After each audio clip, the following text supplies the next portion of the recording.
Please welcome Ed and Dale to the S4 Main Stage. Counting stars and fighting sleep.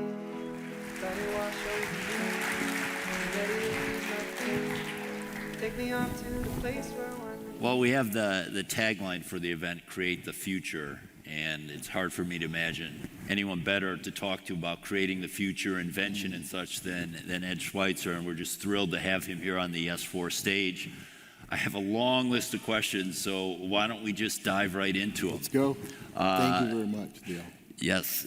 So you come from a long line of inventors. You're actually third generation. I don't know if some of you know, but Ed's grandfather was the S in S&C Electric, had a number of very important inventions.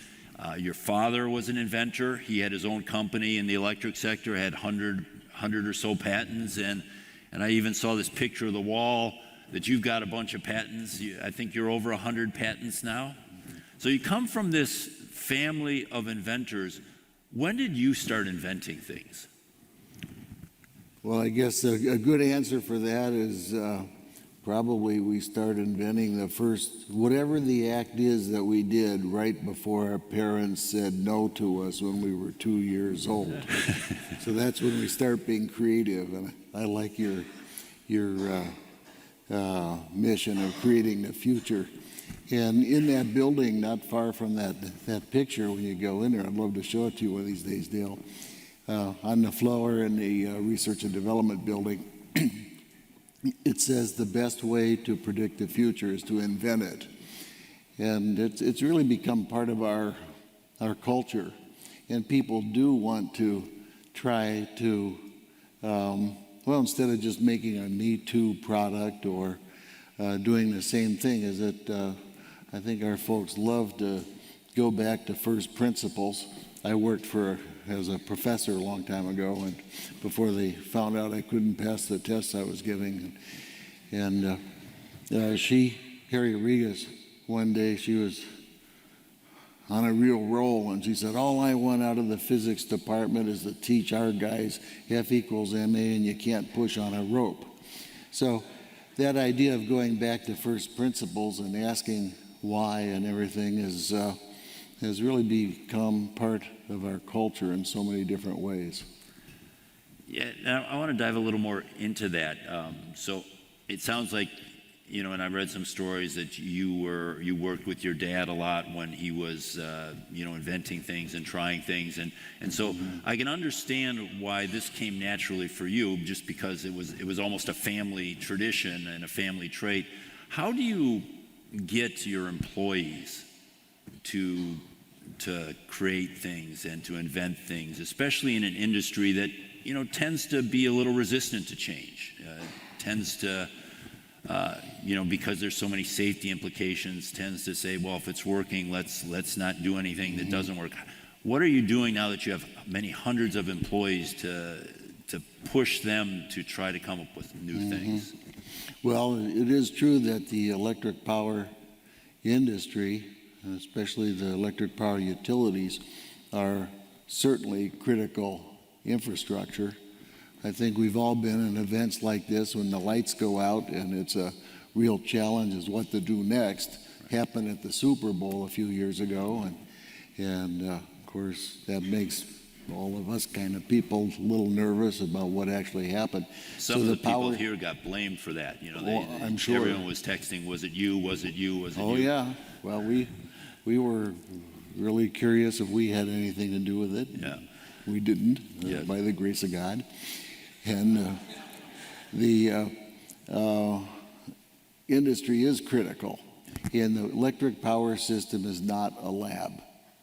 So that gives us a tremendous amount of responsibility as utilities and also as suppliers to the utility industry, which we are just so grateful and honored that we play a role in the electric power industry.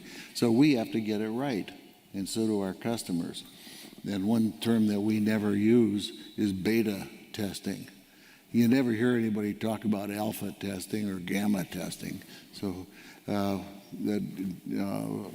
don't like the use of that term. I don't allow it inside our company. And that, is it done or isn't it? and it's done when we know it's well, when it works well. The interesting part of that is not to run to standards too quickly either, not to try to force things through standards or law. And those kind of mandates can cause technology that's not perfect to be forced into adoption too early. So we like to come up with ideas, put them to work, ensure they work ourselves, get some experience with customers who have an immediate, compelling need to benefit from it, learn from that, further perfect it, and take full responsibility for getting it right in the first place. And with our customers, this idea that the industry is, I forget, what term did you use, Dale? Resistant to change? Resistant to change. There's early adopters, there's people who in the middle, and there's resistant people. That's human nature, and that's healthy. Well, we respect that. Well, I had a couple more pictures here. Back in the early 80s, you invented the first digital protective relay. A little close-up there of the SEL-21. Yeah, that's kind of a scary picture. Well, I thought I'd zoom in a little bit. Yeah, there you go. Dale, I need to go now. I tweeted one out this morning of you in about your 40s, but... well, I was a professor at Ohio University when that one was taken. Were you? Okay. Yeah. But, back in that time, I imagine you invent this thing. The industry is used to doing it the other way all these years. This was a pretty dramatic change. Mm-hmm. How did you get the industry to even consider something like this? Was it just as simple as, and that's not easy, convincing one or two to try it, or what was your experience with that? Because I'd imagine that was quite a shock to a lot of people and not immediately accepted. I don't know if it was a shock, but people were curious, and there was that whole range of people who were very interested and sort of neutral about it, and then quite negative about it, like who would buy a protective relay manufactured by a professor in his basement. I mean, we've heard everything, or that you guys won't be, we're only going to buy relays from two major U.S. manufacturers because you won't be in business in a few years. And so we heard all kinds of things. But we also had people, our first customer was Otter Tail Power Company in Fergus Falls, Minnesota. And they saw a little ad, one of those free bingo card things, because didn't have any money, I didn't borrow any money to start SEL. So looked for free things like that to promote. And Rod Scheel out there had a problem that they had upgraded a transmission line from 230 to 345 kV. And they were having more faults on it than they expected, and they needed to find out where those faults were. So the first three we sold to Otter Tail Power, Rod bought them as fault locators. Oh. So it was kind of cool. Yeah. I wasn't expecting that. I didn't really have an expectation and didn't know what the industry would do. But I did know that I would find out if I tried. And then learned from that, learned how they worked in the field and on those transmission lines. I did have some other research experience with BPA on 500 kV. So I had some idea, a pretty good idea. And then over time, people found out that not only were they good fault locators and event recorders, but they were pretty darn good relays too. So we worked into it a step at a time with sort of the grace of a free market. I heard some chuckles out there when they heard Otter Tail. You have to remember this is a security group, so they know a little bit about Otter Tail. Mm-hmm. But related to that, I noticed you said that in your first relay, it actually had two passwords. You had two levels, so you actually had security at two levels in the initial relay. Yes. Which was quite surprising to me that way back then you even had like an administrative level and a basic level. But then it seemed like the security features kind of lay dormant for a while. I know that you're really active in security now. Was that just due to a lack of threat, lack of demand, or why do you think it was decades where that was pretty much the security in these devices?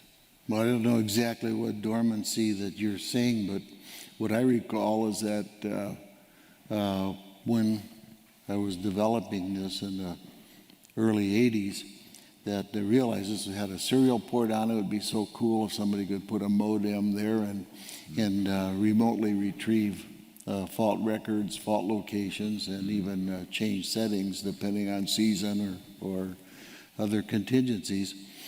And if one person could get into it, then so could somebody else, and maybe not with the best of intentions or the same intentions as the utility might have.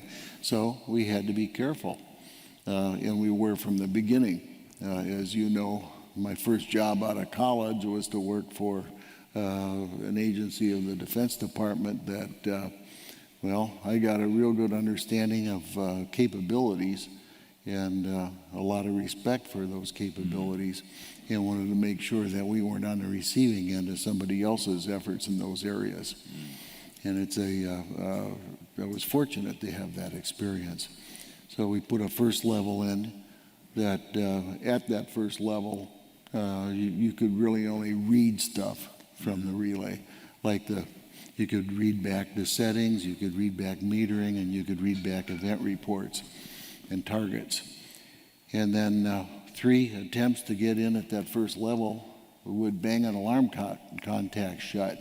And you'd hook up that to SCADA, and then you had an independent path back to realize that somebody might be running passwords, using a password cracker to get in. So you'd get a notification at the 3rd bad password. But once you got in, any attempt to get to the 2nd level would cause the alarm contact to close, further signaling that serious access was being even attempted at that level. So that's where we were. And over time, we did improve things. And about 10, 12 years later, a little longer, I guess, 1998, I started working with Paul Oman and Deb Franke over at the University of Idaho. They were both professors at the time. Paul's now retired, and Deb has a leadership role in research at the National Security Agency. And the 3 of us wrote a paper in 2000 for the Western Protective Relay Conference entitled something like Concerns about Intrusions into, this sort of critical infrastructure. So about, 5, 6 years ago, I called on Deb at Fort Meade and walked into her conference room with her, and she had that paper on the table. And she said, "Ed, I think you and I may have written the first cybersecurity paper for industrial cyber." Oh, okay. So we've been paying attention to this for a long time. In that intervening time, with the PRTU and the 2020, we added other layers of security. And our customers did too. One of the cool things they did is use dial-back modems, encrypting modems. And one of the funnest things that I ever saw a customer do was to put an interposing relay in a telephone line between the public switch telephone network and their modem. So that relay and the contacts are normally open. So then if I needed to access that substation, say, I'd have to call up the SCADA operator and say, "Hi, I'm Ed Schweitzer. I'd like access to Jamestown." And he'd ask me, he'd authenticate me by saying, "What's your mother's middle name?" or whatever the question was of the day. And I'd tell him, and he'd say, "Okay, how long do you need in?" I said, "I think I'll be done in a half hour." He said, "I'll give you 45 minutes. And he'd send a signal out over SCADA to close that particular contact, make that signal path available so I could get in, do my work, and he'd de-energize the relay afterwards. So war dialers that were possibly trying to find this stuff would either get dead air or a busy signal. So that was kind of a fun one. And we see analogs of that now with remote access to control rooms, that same sort of switch thing. One other thing, going back to your first relay, you had a comment about when you were looking back at it. You said in an interview, you said, who will reset this complexity like we did in 1984. So you think that your digital protective relay had a major reset of complexity. Maybe if you could just talk a little bit about that and what you mean in this forward-looking statement. Warrington, who wrote a couple of excellent books on protective relaying, talked about that in chapter 1 of his first volume, and about how complexity grows, and then sooner or later things get so complex there's a need to reset that. And it still holds true.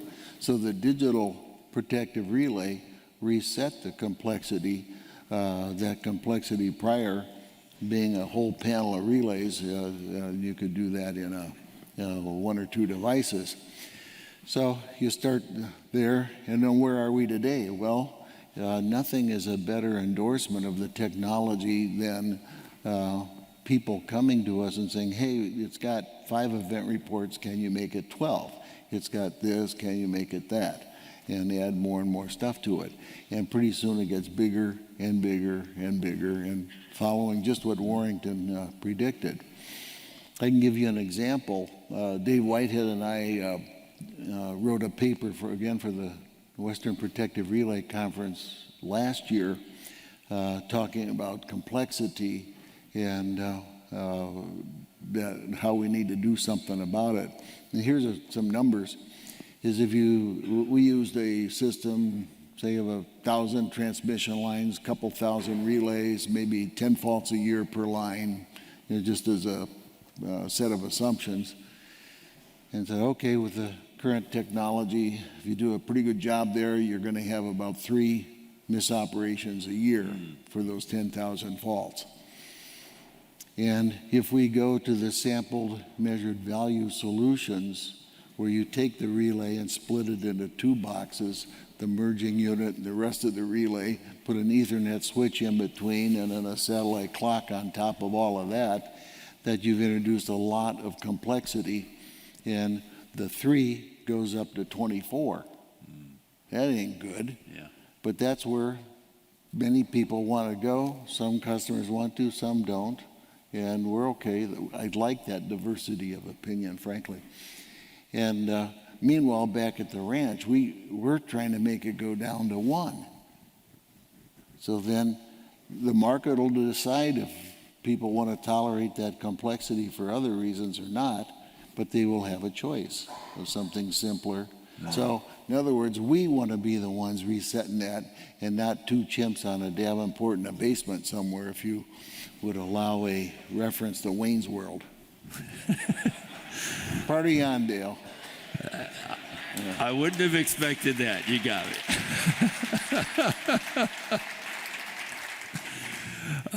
Hard to follow that. Okay. I hope you don't. So,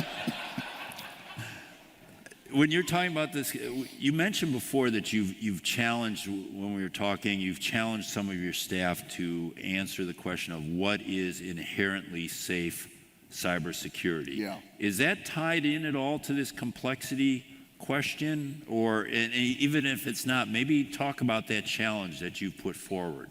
Okay. Well, as I talked about earlier, we like to go back to first principles.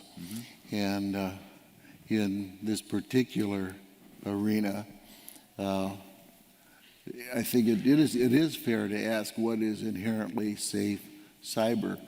I like to think of the internet as the Star Wars bar scene, and that, or else as Ralph Nader, remember he wrote the book about the Chevrolet Corvair and entitled it Unsafe at Any Speed. So I think that pretty much is another way of describing the internet writ large. And yet it is so valuable. It's of tremendous, utmost value. And people flock to it. And we're using it for, banking and all kinds of serious stuff. And it sort of begs the question. It's almost a philosophical thing then to step back and ask why 5 times are we doing things the way we're doing. And the question that came to my mind was, what is inherently safe cyber? Now you think about switchgear, and years ago I didn't see any one of these panels in a theater like this, so it's kind of dark back there, but there might be one retired, which is live front, which means you're dead if you touch something. And now there's dead front, which means you're live if you touch something. So switchgear went through a similar kind of a thing. You know, no longer do you find the Frankenstein knife switches on front of gear, and maybe we're going to go through a similar pattern like that. I've challenged Dr. Bredetich with our company. He's the guy who came up with the SEL software-defined network inventions. And I asked him this question. Then I followed up with it and said, are we going to answer that question successfully? And he says, yes, we will. We need to. And it's a good challenge for all of us to, you know, take that to heart and make this stuff inherently safe. Now, one of the things, you know, you've been around for a little while. You've made a lot of statements. I'm older than dirt. You know, and so I'm able to go back and look at some quotes. And there were a few quotes that you had going back about technology that I want to see if you still believe them, and if you still think they're valid. One of them, I think you were at a TCEP-G meeting not too long ago, just 2015. And you asked the crowd, why would you ever put an Ethernet port on a relay? Do you still think putting an Ethernet port on a relay was the wrong thing to do? So just the way I remember all this is I was sharing an anecdote from about 2002 in a classified setting where someone very skilled in these arts from an offensive and defensive side asked me the question that you just asked. She said, Ed, why would anyone ever put an Ethernet port on a relay? Yeah. That's how the question was. Okay. And I remember answering her with two words, saying market pressure. Now, an Ethernet port is tremendously convenient, but there's dozens of ways to getting information in and out of a protective relay in the volumes and the speeds and the latencies that we need. And there are these cyber risks that frankly enable you to put together a wonderful conference, and a necessary one at that, Dale. So we go back to this idea of, hey, if we do something similar to what is inherently safe cyber, we can ask ourselves a question like, what is the best way to get information in and out of a digital protective relay or other devices in critical infrastructure like that? And, but, you know, we're looking at that. I kind of like the Ethernet ports as a chunk of hardware. It's pretty good. It's galvanically isolated. It's fast. It's full duplex. It's inexpensive, at least in the copper versions. The optical ones use a little too much power for my taste, but they're even better from an isolation point. I'd like to see isolation 2 or 3 times better. Speeds are fine. And the Ethernet stack, if you will, you start losing time determinism. I don't like that very much. We're so into time domain protection these days, which has enabled us to do the traveling wave protection. We're sampling at a mega sample a second to 18 bits of precision, which is super high-fi measurement of power systems.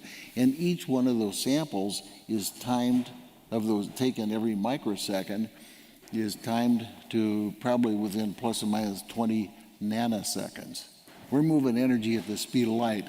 11 inches is a nanosecond for this energy that's moving. Nobody else, no other industry gets to deliver their commodity at anything like the speed of light. And the control and protection, in many ways, has to step up to the game. With this traveling wave stuff, we've been able to reduce the time from a cycle, which would be maybe 16 milliseconds, down to 1 or 2. It was like moving from a car to a jet. And then you look at what, with this new technology, is the best hardware and software and communication means for instruments like that to be providing the functions beyond the protection. And that's the way we're driving it. So Ethernet ports are great today, and nothing's preordained or carved in the commandments 11 through 15 that would say that all relays shall have Ethernet ports. Okay. It probably is a little bit related to that 24-1, when you're pointing out number of faults. I guess you could come up with another one and then let the market decide, right? We will. You will, okay.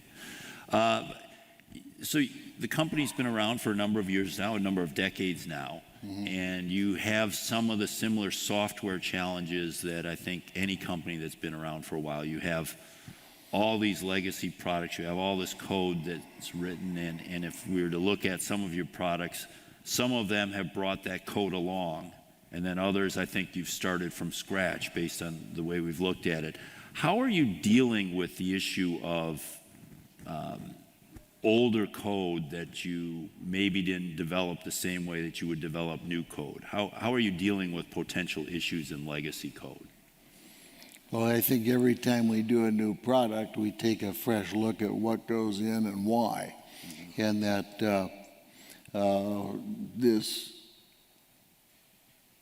serious requirement that we put upon ourselves, that I think our customers would agree with, to deliver a product that truly is fit for use in all regards, including cyber, drives us to be extremely careful about that, not to take bad habits or infect new things with bad old things. We're extremely careful about this. There's also some things that just sort of happen, is that we learn how to do things better. So there's, we don't want to waste our time reinventing the wheel, but when we can make a better wheel, we will reinvent it. An example is some of the protection elements that we keep those very much up to date, because we know how to do things better today than 10 years, than 20, than 30 years ago. And ditto with communications and security. That, gosh, when we first, there's cases where in earliest products we may have, say, bought a stack to do something. And after a while we realize that it's big, bloated, there's a lot of stuff in there that we don't need, don't like, and pretty soon we have enough experience and confidence and know-how to do something better, cheaper, faster, simpler, and we do it. So there's this motion forward with it all, as opposed to, I doubt, in fact, I'm 99 at least 6 sigmas, maybe 7 or 8 sigmas confident that there's not one line of code in anything we make that I wrote. I was wondering where you're going there. Okay. Hard to be that confident about anything, but that one works. So maybe we should just end. You've got out here, you've got many hundreds of people that have been dedicated to ICS security for many years. This is kind of an advanced crowd. They've been doing it for a long time. Asset owners, vendors, government, consultants, and such. What would you challenge them to be doing in the next, let's say, 1, 3, 5 years? What do you think this community should be doing that they're not doing? And this can be a specific thing, or it can be a cultural thing, but what do you think that we need to be working harder at? I'll limit my response to areas where I know something. That would probably be a good idea here. Yeah. And with all due respect to everybody else's different worlds of experience. But in our world of electric power systems and moving energy at the speed of light, and where the electric power systems aren't a laboratory, that we need to be extremely careful and get things right every time. Lessons of simplicity. Einstein said everything should be as simple as possible, but no simpler. And Da Vinci, simplicity is the ultimate sophistication. These are good ideas. And in our industry, when it comes to communications closest to protection, we're extremely concerned about latency and about determinism. And these are things that are extremely important. And we have to also be secure. So for example, in about 2000, we introduced a serial encrypting transceiver. And only introduced 1 byte of latency because we used 128-bit AES streaming encryption. And there was people who were insisting we should have used block mode. If we had done that, it would have slowed down the control and protection and made the, unsuitable. So we have to realize that we're removing energy at the speed of light, and we're talking about milliseconds, microseconds, and nanoseconds today, and time determinism, that we have to take into account those special requirements of electric power that make it unlike any other industry in getting the overall solution correct. Great. Well, I just want to let you all know this. At the Cabana sessions today, we have 100 copy of the book that Ed was one of the authors on I think it's Sensible Cybersecurity for Power Systems. I probably have the title slightly wrong, but it's a book that he and some of the team at SEL. Well, if that ain't the title, that's what it should be. So yeah, it's something close to that. So he'll be signing 100 copies of those books at 2:30 at the Cabana sessions, and also he'll be there. You get a chance to talk to him a little bit. I'd really take advantage of that if you can, and please join me in thanking Ed for coming to S4. Thank you very much. Thank you. My pleasure. That's it. Thanks a lot.